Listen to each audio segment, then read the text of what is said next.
భయ్యా దేవరా నేనైతే డిసప్పాయింటెడ్ కొంచెం. దేనికంటే చాలా మంది డైరెక్టర్లు ఈ మధ్య అందరూ పెద్ద డైరెక్టర్లు అని పేరు తెచ్చుకున్న వాళ్ళంతా పార్ట్ 1 పార్ట్ 2 చేస్తున్నారు కదా, మనం చేద్దామని సినిమాలు చేస్తున్నారు. ఈ మధ్య పార్ట్ 2 కోసం పార్ట్ 1ని చెడగొడుతున్నారు అనే ఫీలింగ్ అయితే నాకు అనిపించింది. స్టోరీ వాళ్ళు తీసుకున్న కాన్సెప్ట్ ఏదైతే ఉందో ఒకే పార్ట్ లో చూపిస్తే ఆడియన్స్ కి బాగా కనెక్ట్ అవుతుంది, అర్థం అవుతుంది అనే ఫీలింగ్ ఉండేది. బట్ ఇప్పుడు ఏంటి, డబ్బుల కోసం చేస్తున్నారో లేకుంటే కలెక్షన్ చూపించడానికి చేస్తున్నారో తెలియట్లేదు. అందరూ పార్ట్ 1 పార్ట్ 2 చిన్న సినిమా కావచ్చు పెద్ద సినిమా కావచ్చు ప్రతిదీ పార్ట్ 1 పార్ట్ 2 దానివల్లే ఫస్ట్ పార్ట్ పోతుంది అనే ఫీలింగ్ అయితే వచ్చింది. ఈ మధ్య చాలా ఫస్ట్ పార్ట్ పోయి, అలాగే ఇది కూడా సేమ్ అంతే అనిపించింది. సినిమా మొత్తంలో ఓన్లీ 1 మ్యాన్ షో.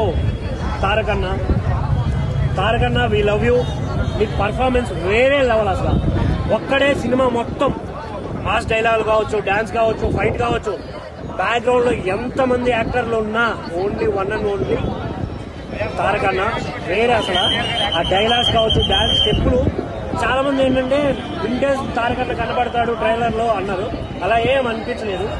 ఏదైతే మన RRR లో క్యారెక్టరైజేషన్ ఉందో సేమ్ సిమిలర్ గా అనిపించింది. ఫాదర్ క్యారెక్టర్ అలాగే అనిపించింది, కొడుకు క్యారెక్టర్ అలాగే అనిపించింది. ఇంకొకటి అనిరుద్, చాలా నెగిటివిటీ ఉంది అనిరుద్కి. తెలుగు అంటే లైట్ తీసుకుంటాడు, ఏం పెద్దగా పట్టించుకోడు అనే ఇది ఉంది చాలా మంది కదా. బట్ ఈ సినిమాతో మాత్రం చాలా బాగా చేశారు, చాలా బాగా చేశారు. ఆ మ్యూజిక్ కావచ్చు ఇదంతా చాలా నచ్చింది నాకైతే. ఎందుకంటే ఆ బ్యాక్గ్రౌండ్ స్కోర్ కి, ఆ డైలాగ్స్ కి ఏదైతే రావాలో ఆ ఎలివేషన్స్ ఇచ్చాడు. కొన్ని పోస్టర్స్ కి బాగాలేదు.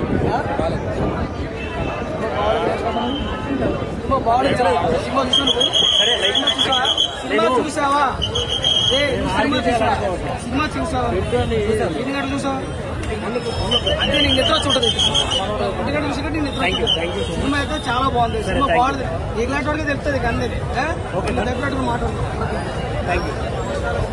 నా ఫీలింగ్ అయితే అది, ఎవడైతే థియేటర్కి వస్తాడో తారకన్న కోసం మాత్రమే వస్తాడు కాబట్టి వాళ్ళు హ్యాపీ. ఆ విషయం నేను చెప్తాను. ఒక సినిమా బ్లాక్ బస్టర్ అవ్వాలంటే ఒక మాస్ హీరో ఫేమ్ ఉన్న ఏ యాక్టర్కైనా ఆయన చూసి మాత్రమే థియేటర్కి వస్తాడు.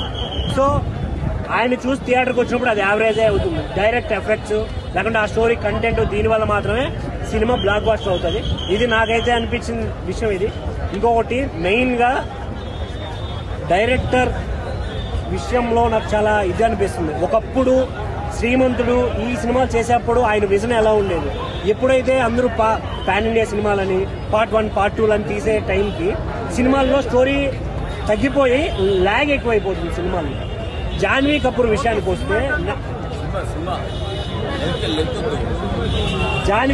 విషయానికి వస్తే నేనైతే అసలు చాలా డిసప్పాయింటెడ్. అసలు ఒక తెలుగు అమ్మాయిలా కూడా కనిపించట్లేదు. ఆ డైలాగ్ వర్షన్స్ కావచ్చు, ఆమె ప్రెజెన్స్ కానీ థియేటర్ లో స్క్రీన్ పైన అలా కనిపించట్లేదు. డైలాగ్ మొత్తం తిప్పుకుంటున్నా 5 నిమిషాలు. అనసూయ వాయిస్ ఓవర్ అని కూడా అనిపించలేదు అసలు ఆ డైలాగ్సే 2-3 ఉంటాయి అక్క. అవి వినడానికి కూడా పెద్దగా ఏం అనిపించలేదు నాకైతే. ఓవరాల్ గా రాజమౌళి గారి శాపం మళ్ళీ ఎన్టీఆర్ గారికి తగిలింది అనే ఒక సాడ్ ఫీలింగ్ అయితే నాకు అనిపించింది. ఎందుకంటే రాజమౌళి గారితో తీసిన ప్రతి హీరో నెక్స్ట్ సినిమా ఫ్లాప్.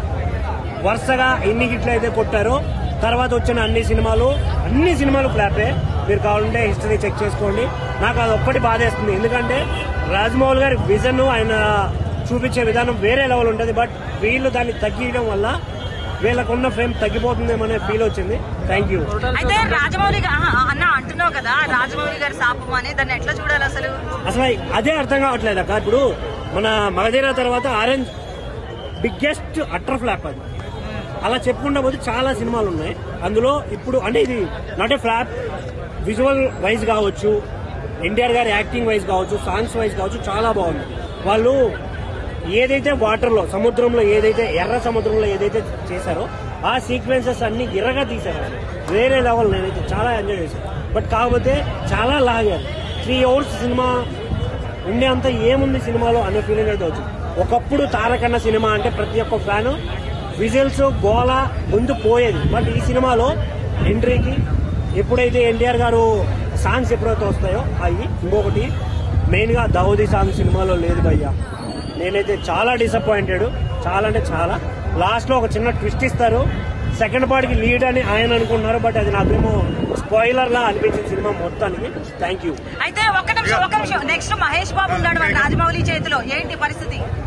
అది ఇంకా చాలా టైం ఉంది, అప్పుడు మాట్లాడుకుందాం అక్క. ఎందుకంటే నియర్లీ 4 years పడుతుంది. 4 పడచ్చు, 10 కూడా పడచ్చు. We don't no.